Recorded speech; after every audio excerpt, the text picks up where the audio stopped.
Hello learners, welcome back to the Discrete Mathematics lecture series. I, Kirti Sharma, working as an assistant professor in St. Andrews Institute of Technology and Management, Gurugram. In this lecture series of Discrete Mathematics, from the last lecture onwards, we are discussing the graph theory. So, introductory part of the graph theory we have already discussed. Today we will discuss the basic properties that we have to follow in the graph theory.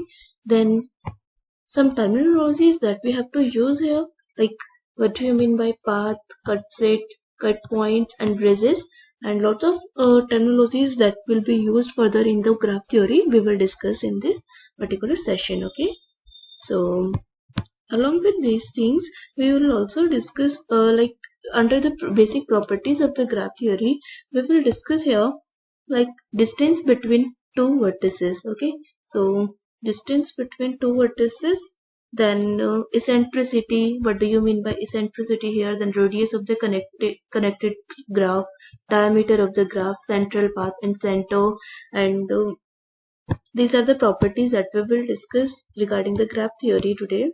So along with it, what we have, circumference, width. This is most important definition, width, and degree of a vertex. Then how to find the sum of degree of vertices. It's a theorem, handshaking theorem. It's most important theorem from exam point of view. So these all are the terminologies that are important from exam point of view as well. So in competitive exams, there will be like it may possible direct question will come here that belongs to these particular terminologies. So make sure it's important point from both side, like exam point of view and your university exam point of view as well competitive point of view, because discrete mathematics is a most wanted subject in any of the competitive exam. So the questions from the graph theory most were having the worth and weightage in the competitive exam also. So make sure you're clear with each and everything. Small terminologies makes a greater difference in getting you the better understanding regarding the topic. Okay, so let's start with the first thing, like basic properties of graph theory. Okay, so first property is distance between two vertices. What it's mean actually, it's basically a number of edges in a shortest path between vertices x and y. For example, we are taking two vertices here, vertex x and vertex y. I am denoting the vertex with the dots here. So with the point I'm denoting the vertices here. So shortest distance to reach from this point to this point, x to y, that that is the number of edges. How many number of edges you take?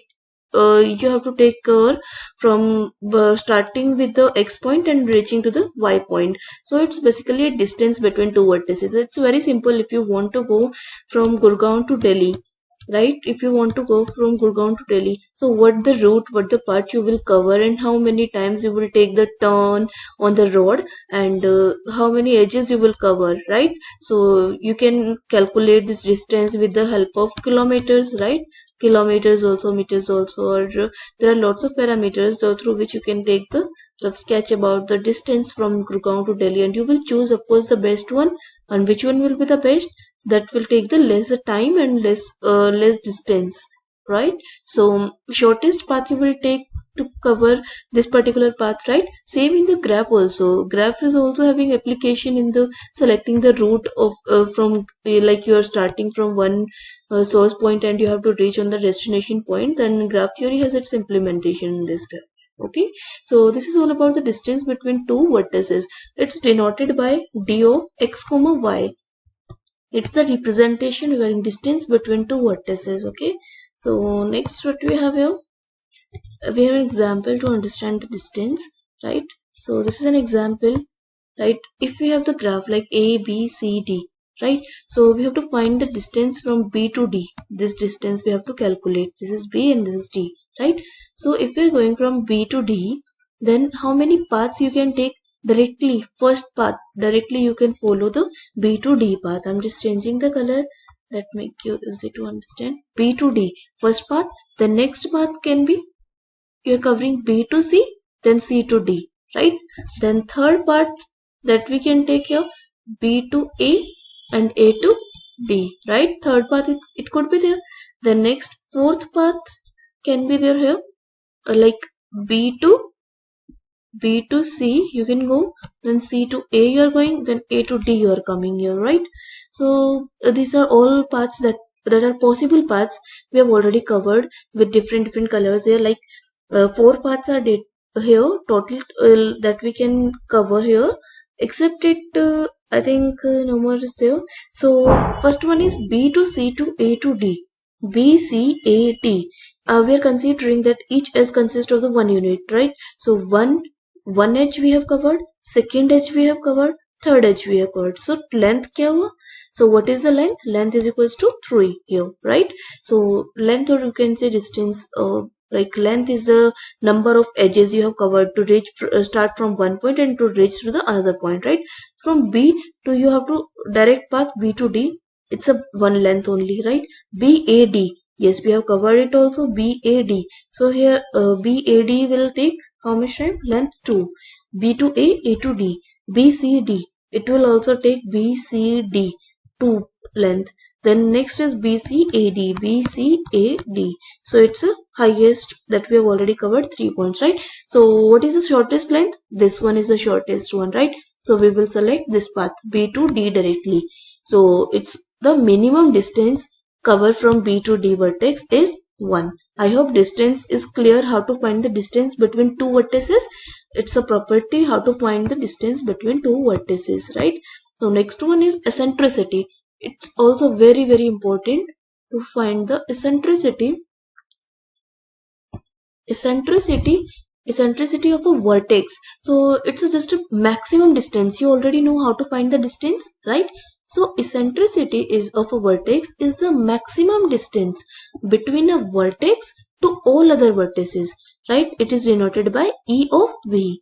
So E stands here for the eccentricity of the vertex. So we can calculate the eccentricity of vertex individually by finding the distance for the from that particular vertex to all other vertices, right? So whichever will cover the maximum distance, that will be the eccentricity of that vertex. Like I'm taking an example to give you the clarity about it. This is an example for the eccentricity. Here this is a graph, right? So in this graph A, B, C, D, E, F, G, these are the vertices here. So we are going to find the eccentricity of vertex A for this one, right? So how can we find the eccentricity?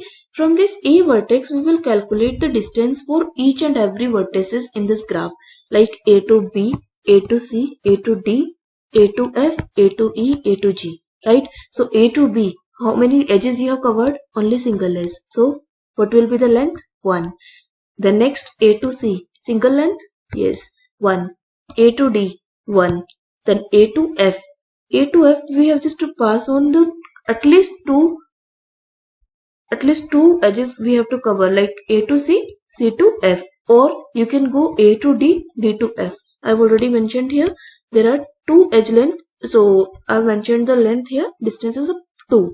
Same for E. Either you can go A to B and B to E, or A to D and D to E. So length will be 2 only. A to G.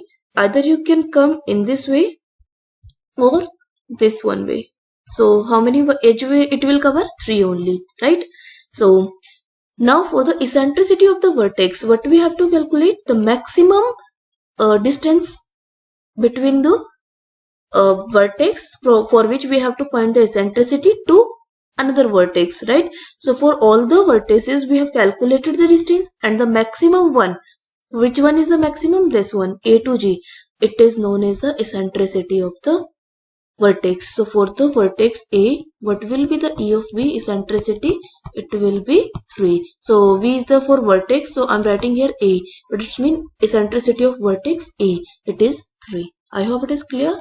Okay, so next one that we have is a eccentricity of A. We have already mentioned as 3. So next you can also take it like same as like this. You can calculate the eccentricity of B, eccentricity of C, D, E and F vertices also. Okay, so next we have the radius of connected graph. So all of you already know about the connected graph. We have already studied in the previous lecture, right, about the connected graph. If you don't know, then just rewind, take the recap from the previous lecture in this lecture series and just come back and understand this particular topic. Okay, so radius of the connected graph is, it's a minimum eccentricity. We already know how to find the eccentricity, right? We have to calculate the path from which, for which we want to calculate the eccentricity to the all other vertices that are available in the graph, right? So if we have to calculate the eccentricity of A, we have to calculate the distance for the A, B, C, D. So what will be the eccentricity of A? The maximum distance covered from this A vertex to all other vertices in that graph. The maximum one will be the eccentricity of that vertex, right? So for the radius, the minimum eccentricity among all the eccentricity, the minimum eccentricity becomes the radius of that particular connected graph, right? So for that particular previous example, what could be the radius? So it is denoted by r of g, right? So I have represented it like in the previous example, radius of the graph can be 2. That because it is the minimum eccentricity, and for the which vertex? D. It is already mentioned here, right? So eccentricity of D vertex is 2, that is minimum in all. So it will become the radius of the that particular connected graph. I hope it is clear with all, right? So I'm moving to the next one. So next is the diameter. So what about the diameter? Diameter is the maximum eccentricity from all the vertices. We have to calculate like what is the difference between eccentricity and diameter. For the eccentricity, we have to calculate all the length, and with whatever is the greatest length, highest length, we will take it as the eccentricity of that particular vertex only. Here we are calculating the diameter for graph, not for the vertex, right? So from the complete graph, whatever are the eccentricities, like eccentricity of A, B, C, D, as we have calculated in the previous session, like this one, eccentricity of A, eccentricity of B, C, D, E, F, we have already calculated the maximum eccentricity. What is the maximum? 3, 3, 3. So here multiple 3's are there. It may possible there may or may not be the multiple 3's, right? So eccentricity, maximum eccentricity from all the eccentricities that are available in the graph. I'm just mentioning it here. Right, so among all the eccentricities in the graph, maximum eccentricity known as the diameter of the graph. So it is denoted by d of g, right? If I'm writing d of like x comma y, here I'm writing the vertices to calculate the distance. If I'm writing d of g, what it's mean? This is the graph, and you have to calculate the diameter of that graph. Okay, so I hope it is clear. So what should be the diameter of a graph according to the given example? Diameter of the graph is 3 because it's a maximum eccentricity in that particular example. Okay, so I hope it is clear. Next one is the central point. It's important to know the difference between central point and center. Central point is this if the eccentricity of the graph is equal to its radius. Like if we have the eccentricity of D have already created, like in the previous example, eccentricity of D was 2. So what is the radius? Radius is the minimum eccentricity, right? So minimum eccentricity was 2. We have already calculated or seen in the previous example. So if both of these things are equal, like eccentricity of this particular vertex and radius, both are 2, that means this D is known as central point of the graph. Okay, if eccentricity of that vertex and radius becomes equals, that means that particular node or vertex is known as the central point. Okay, so I hope it is also clear. Next we have center. So what is center? It may possible one or more than central points in any graph, right? So if we are taking all the central points in a set, we are collecting all the central point in a set for the complete graph, the graph that is given for the connected graph, it is known as the center of the graph. So center of the graph is a collection or set of all the central points, set of all the central points. So here we have only single central point in this particular example. It may possible more than one central point. So collection of all these central point is known as center itself. So here D is the center here. because there is a single central point in the previous example, so this single vertex is known as the center of the graph here. Okay, so I hope it is clear. Next one is circumference. What is the circumference? You have already studied in the mathematics, like what is the circumference, right? Here in the graph theory, the circumference is the total number of edges you have covered in the longest cycle of a graph G. That is known as circumference of the G. What it's mean in the previous example, like first thing, from where you are starting A and you are coming back to the A, right? You are rotating, covering the same, like starting point and ending point will remain same, and you have to cover the longest path in the graph. Whatever is the longest path in the graph, it will be the circumference of that particular graph, right? So I'm just moving back to the example, previous example. Yes, this one was a previous example, right? So we have to start from the A. We have to start from A and we have to again come back to A. So what should be the possible longest path to cover the distance? Like if I'm covering A, D, F, C, it will be the shortest one, right? If I'm covering from that side, A to B, B to E to G, G to F, F to C, and again coming back to A. So I have mentioned here A to B, B to E to G, G to F, then F to C, and again coming back to the A. This may be the one possibility. It is a one possibility to cover this, right? So if I'm going in this way, right, then again coming back here. If I'm going in this side, like vice versa, it will also create the same path, right? But direction we are changing here, right? Now we are moving in that direction, right? So what will be the path? Longest path A, C, F, G, then E, then next B, then again A. So these are the two possible longest paths that will cover, that we will cover here. We can cover here in that particular graph. So length of the longest path, like 1, 2, 3, 4, 5, 6. So what is the length of the longest path? 6 from both these examples, like 1, 2, 3, 4, 5, 6 is here. So it is known as, like circumference of this graph will be 6.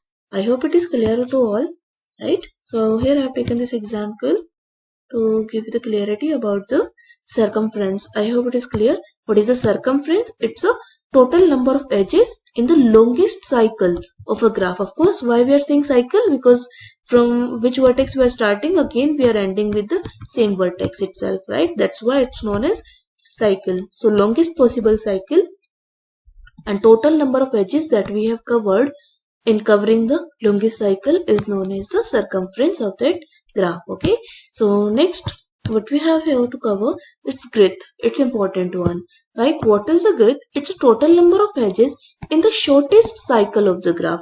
If we are taking the longest cycle, so in the longest cycle we have the circumference. In the longest cycle we have circumference, and in the shortest cycle we have girth. Okay, so girth is the shortest cycle here. Okay, so same procedure as we have already seen in the previous one, like circumference, where in the circumference we have taken the longest cycle path. Here we have to take the shortest cycle path. Okay, so it will remain same. So in the previous example that we have already seen, like the shortest path from A to A is this. There are three possible shortest paths in the previous example, which we can cover. So while we are starting from A to and ending with A, starting with D, ending with D, starting with A, ending with A. So you can start with B or ending with B. You can take any example for the girth also and circumference also. It's up to you what you want to take. Okay, so it was about the girth, and next one we have the sum of degree of vertices theorem. It's a theorem, so it's also known as the handshaking theorem, right? So handshaking theorem is very important from exam point of view. Like there are some properties that you can follow that may help you in your competitive exams also. So what about the sum of the degree vertices? It's a, like you have non-directed graph, undirected or non-directed, you can say. There will not be any direction in that graph. We have already studied this type of the graph in the previous lecture. So G is the graph here, VE are the set of vertices and edges, right? So what this theorem says, like degree of all the vertices. We have done the addition. Sum of degree of all vertices is equals to twice of E. Here E is the number of edges, or this symbol is denoting the number of edges here. This modulus symbol is representing the number of edges here, right? So what is the theorem? Sum of degree of all the vertices is equals to the twice of edges. Okay, number of edges. So according to this theorem, what we have some properties here, like for directed graph. If this was about the undirected graph, right? If you are talking about the directed graph, then what will be the total sum? Like all the incoming degrees and outgoing degrees. What it's mean? Positive is showing the incoming degrees, all the incoming degrees and our outgoing degrees. Like if A is any vertex, I'm taking here A vertex, B vertex, right? So if I'm saying like it's a C vertex, C to this one, and again I am taking another D vertex. So for vertex A, incoming vertex is only 1, that is from B point. So incoming vertex will be 1 for A and outgoing is a 2, right? So incoming and outgoing vertices will becomes equals to the edge. Here we have taken the twice. Why? Because for the outgoing and incoming, we are considering a single edge as a outgoing and incoming both, right? That's why we have taken the twice here, right? So I hope it is clear for both directed and undirected one, right? So next property that we have here is most important one. So mark it as important.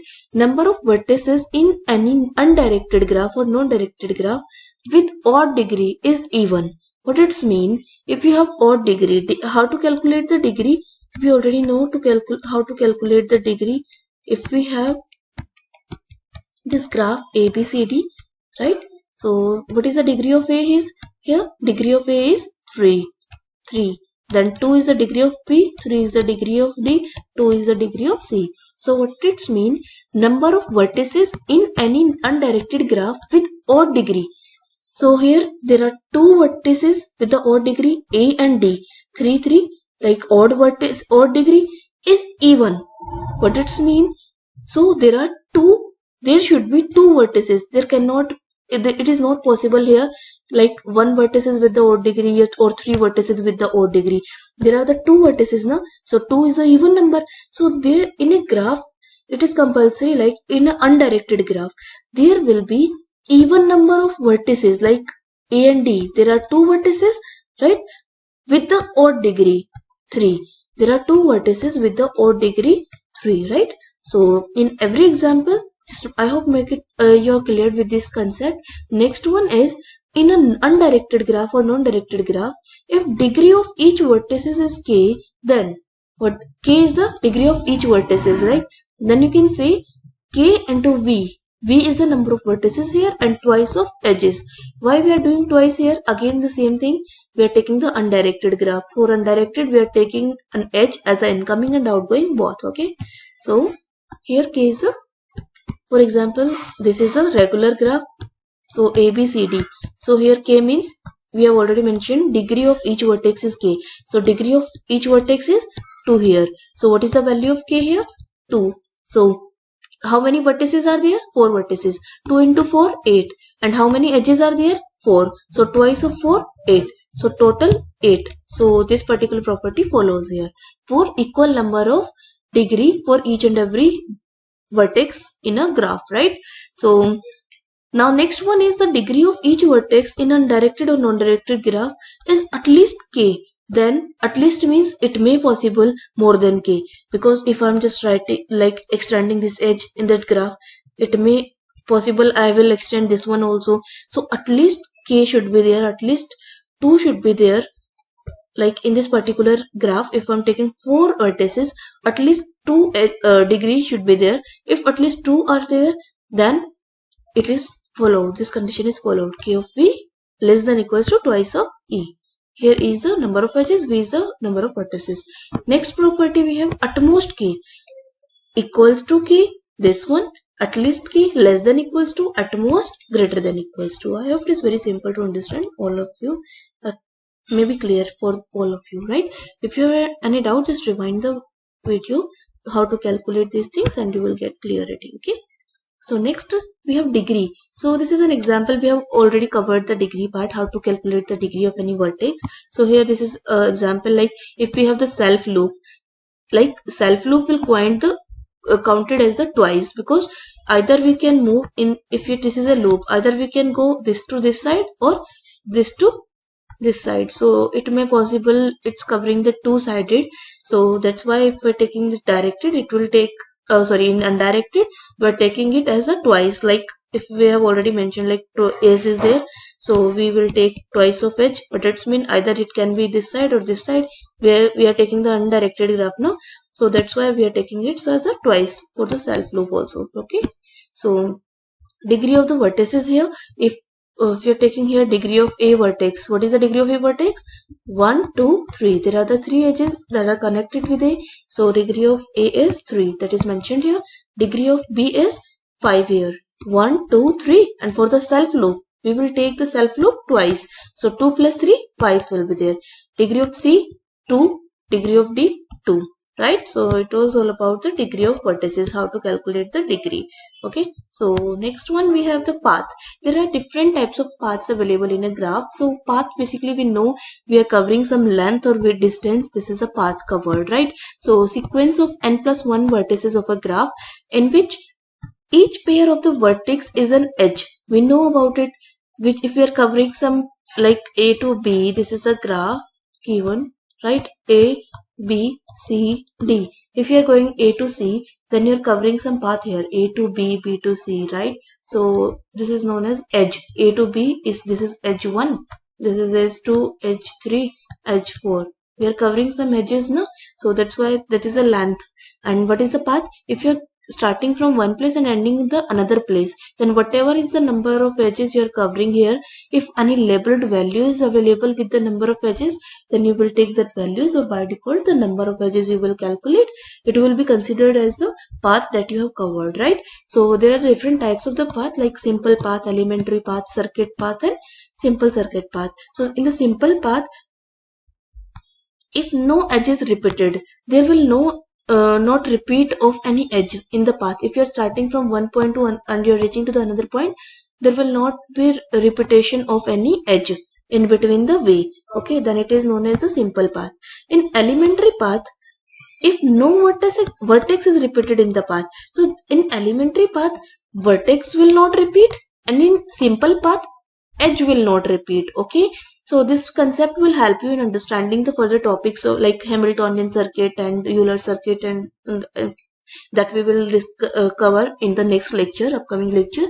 So just make sure you are clear with both the things. A simple path, no repetition of edges in covering the path, and in elementary path, no repetition of vertices will be there, right? So distinct vertices will be there in the elementary path, and distinct edges must be there in the simple path.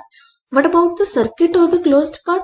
If you're starting with the same point and again coming back to the same point, then it is you're starting with the A vertex, and after covering some path, you are again coming back to the same point A. That's mean closed path or circuit path. You have covered a closed path here, right? Simple circuit path, in which this is simple circuit is a simple path which is a circuit, like a simple path in which you are not repeating the edge. Here in the simple path, you are starting from one point, you are ending on the another point. But in the simple circuit path, you are starting from the same point and again you are coming back to the same point without repeating any edge. It is known as simple circuit path. I hope it's clear to all. So next what we have here, that is example for the path, like simple path, elementary path. This is how to calculate these things. Like if you are taking path v1 to v6, we have to cover the simple path, so there should not be repetition of any edge, right? So we are covering here some path. So what is the path we are covering here? v1, then v2 we are coming here, then again v3 we are coming, v1, v3, then again we are going on v4, because edges should not be repeat na, and we have to come on the v6 here. So again we will go at the v5 and then we come v6. So this is the simple path. Without repeating any edge, we are covering v1 to v6 here, right? So we have to cover all the vertices also. All the vertices we are covering without repeating any edge. Okay, I hope it is clear, right? It was about the simple graph. Next we have the elementary graph. What is about elementary graph? There should not be any repetition of the vertices, right? So you have to cover each and every part. Same path will follow in the elementary also. It may differ, but for this example we are taking it as a same. So simple path which is not necessarily elementary, it may possible, like I've already told you, like it's not important like it will follow the same path, or it may possible it will follow the different one also. So v1, v2, v3, v5, v4, it may possible v1, v2, v3, we will come here v5, then we go v4 and we come here, right? It may also possible. So there may possible the multiple paths available, but condition should satisfy, like there should not be any repetition of edge, there should not be any repetition of vertices, right? So path is not simple, and starting with the v2, there are different examples that you can cover yourself. It's very simple to cover. Okay, so next we have pendant vertices, different types of vertices like pendant vertices, but pendant edge, odd vertices, odd edge. It's very simple. Like pendants mean if only degree 1 with degree 1, if any vertex with degree 1, it is known as pendant vertices. And with respect to that vertex, if we have edge, that edge is known as pendant edge. What is odd vertex? A vertex with odd degree, odd number of degrees. Like if a is any, in this particular example, a is any vertex with degree 3, that is odd vertex. Okay, even vertex, this b is a vertex with true degree, this is even vertex. I hope it is clear with all. Next we have incident edge. Incident edge is the like incoming edge, like in an edge is called the incident with vertices is connected, right? Adjacent vertices will be there, like v1, v3 are the adjacent vertices. Okay, so I hope adjacent meaning is clear to all. It's very simple, it's English word only. So if you are taking here two vertices, v1 and v3 are adjacent vertices here. Pendant vertex, like single degree, v5 having the single degree, it's a pendant vertex. Pendant edge, connect the vertex, the edge which is connected to the pendant vertex is known as the pendant edge. This particular v4 to v5, this e5 edge is the pendant edge. Odd vertex, degree odd, which one is having the degree odd? v5 vertex having the degree 1, so it's a pendant vertex here. So next it's a odd vertex. Then this 3 vertices, 3 degree is having v3, it's also a odd vertex. So even vertex v1, v2 and v4 are the even vertices are there. Incident edge, e1 is incidenting here, e1 is the incident edge that is incident on the v1 and v2. Same this, like e2 is on v1, v3, e4 is on v4, v3, v4, e3 is a incident vertex on v2 and v3, e5 is an incident vertex on incident edge on v4 and v5. Same adjacent vertices are there, like v1, v2 are the adjacent v1 is adjacent for v2 and v3, then v3 is adjacent for v1 and v4, and so on. You can conclude these things, right? So next what we have, self loop. Of course we know ending and starting point same, that is self loop. Isolated vertex with degree 0, it may possible any vertex is existing here, e vertex, and it is not covering, it's a part of the graph but it is not having any edge, that means it's a vertex with degree 0. Okay, so it's known as isolated vertex. Next we have cut set. What is a cut set?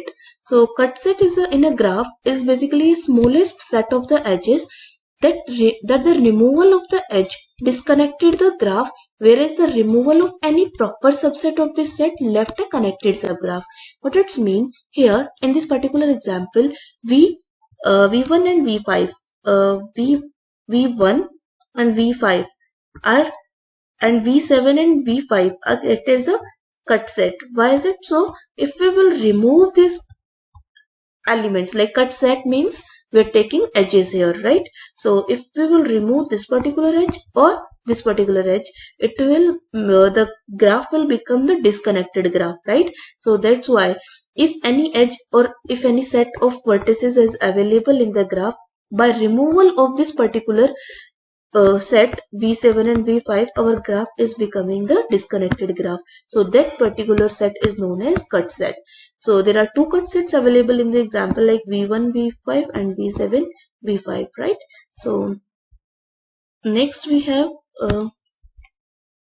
cut points. So cut vertices here. Of course, along with those edges, we have some vertices that's known as the cut vertices. By removal of those vertex, our graph will become the disconnected graph, right? So if we are taking subgraph, what is the subgraph? If you remove some vertices from a graph, it will become that subgraph of that vertices. Like example here, from graph G, we are disconnecting V1. This vertex. So after removal of G minus V1, what you got here? This particular graph. So this is a subgraph of this graph, right? It's clear. Next we have G minus V3 and G minus V5. If we will remove V3 from this graph, then what will be there? Like this one will be the graph V1, V2, V4, V5. After removal of V5, what we will get here? So we will be here with this thing, like V1, V2, V4, V5, V3, right? So I hope it is clear to all. So it's an example here. Last one is bridge. If we have bridge means like a bridge of the graph is an edge E, such that in previous one we have removed the vertices from the graph to make it subgraph. Like here we are removing the edge. So if we are having the G minus E has the more connected components than G or disconnected, to make it disconnect. Like in this graph we have G minus E1. So E1 is the here this particular edge. If we are removing this, this graph will become disconnect graph. Same for the E3. If we are removing this E3 edge, so it's becoming the disconnected here, right? So if we are removing any edge here, so it will be the bridge here. Okay, so next we will discuss in the next topics. We will discuss in the next lecture. Thank you. Have a nice day.